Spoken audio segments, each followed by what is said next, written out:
Okay students, question number next देखते हैं जो कि 6 है। A solid iron pole consist of a cylinder of height 220 centimetre and base diameter 24 centimetre which is surmounted by an another cylinder of height 60 centimetre and radius. देखो भाई, यहाँ पर दिया है डायमीटर और यहाँ पर दिया है रेडियस, तो कंफ्यूजन नहीं रखना है।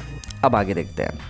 Find the mass of the pole given that 1 centimetre cube of the iron has approximately 8 gram mass. ये लास्ट लाइन का मतलब क्या है ये हम आपको बाद में समझाएंगे, पहले हम चीज़ें यहाँ तक कर लेते हैं। ठीक है, देखिए क्वेश्चन में 2 सिलेंडर दिया हुआ है और सरमाउंटेड कहा गया है, मतलब एक सिलेंडर के ऊपर दूसरा सिलेंडर रहेगा। बस बात खत्म, इतना ही हमको ध्यान में रखना है। ठीक है, आपको बस करना क्या है, छोटू वाला सिलेंडर ऊपर रहेगा, उसके नीचे बड़ा वाला सिलेंडर रहेगा। क्वेश्चन में इस डायग्राम को बोला है सॉलिड आयरन पोल और कुछ भी नहीं।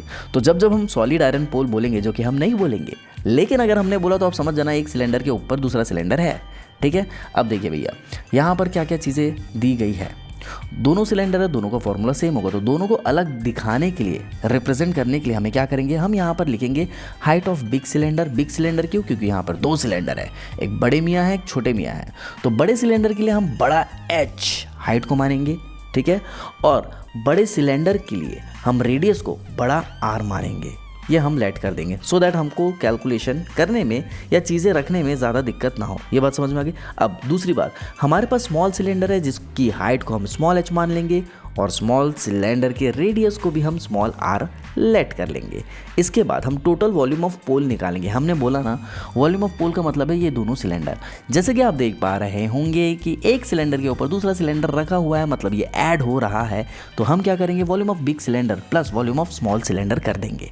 ठीक है, अब दोनों का फॉर्मूला क्या होता है ध्यान से देखेंगे।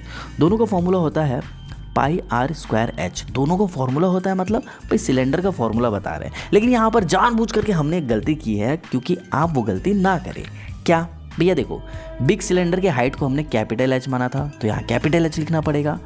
ठीक है, देखिए ये हाइट को हमने कैपिटल एच माना था। ठीक है, अब बिग सिलेंडर के रेडियस को भी हमने कैपिटल आर माना है, तो बिग सिलेंडर के रेडियस को हम कैपिटल आर लिखेंगे, तो यहाँ पर ऐसा लिखना पड़ेगा।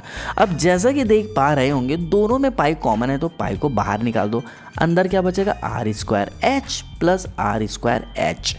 ठीक है, अब बस हमें वैल्यूज रखनी है। आई की वैल्यू क्वेश्चन में दी है वो 3.14। कैपिटल आर की वैल्यू कितनी भी है 12, तो 12 का स्क्वायर करेंगे, 12 का स्क्वायर इंटू एच। बड़ा एच कितना है 220, तो लिखेंगे 220 प्लस स्मॉल आर की वैल्यू यहाँ पर है 8, तो 8 का स्क्वायर क्योंकि आर का स्क्वायर है इंटू एच। स्मॉल एच है आपका 60। ये बात समझ में आ गई। अब इसे कैलकुलेट करेंगे। 3.14 को एज इट इज लिख देंगे हम 3.14। 12 का स्क्वायर आ जाएगा 144 इंटू लिखेंगे 220 प्लस 8 का स्क्वायर आर था, आर की वैल्यू 8 थी, 8 का स्क्वायर कितना होगा 64 इंटू 60। ठीक है, जब आप इसको आगे सॉल्व करेंगे तो 3.14 को एज इट इज़ पहले लिखना है, उसके बाद इन दोनों को मल्टीप्लाई करने पर आपकी जो वैल्यू है 31680 आ जाएगी। ठीक है, उसके बाद प्लस 64 इंटू 60 जब करेंगे तो आपकी वैल्यू आएगी 3840। इन दोनों को फाइनली हम प्लस कर देंगे, तो 31680 को प्लस करेंगे जब इससे, तो आपकी वैल्यू आएगी 35520। 35520 ये वैल्यू आ गई।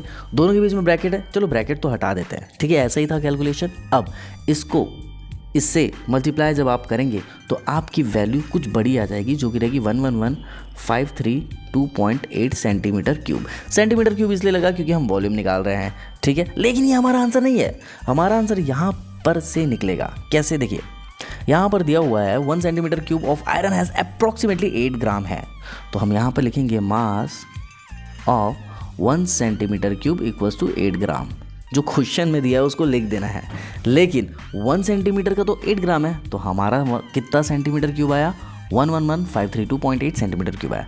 तो हम यहाँ लिखेंगे mass of 111,532.8 centimetre cube equals to, देखो भाई 1 सेंटीमीटर क्यूब में 8 ग्राम है, तो इतना सेंटीमीटर क्यूब में कितना होगा, ऑब्वियसली 8 इंटू 111,532.8 ग्राम होगा। बात समझ में आ रही है? अगर नहीं आ रही चीज़ समझ में तो क्या करना, आंसर में 8 को मल्टीप्लाई कर देना, बात खत्म।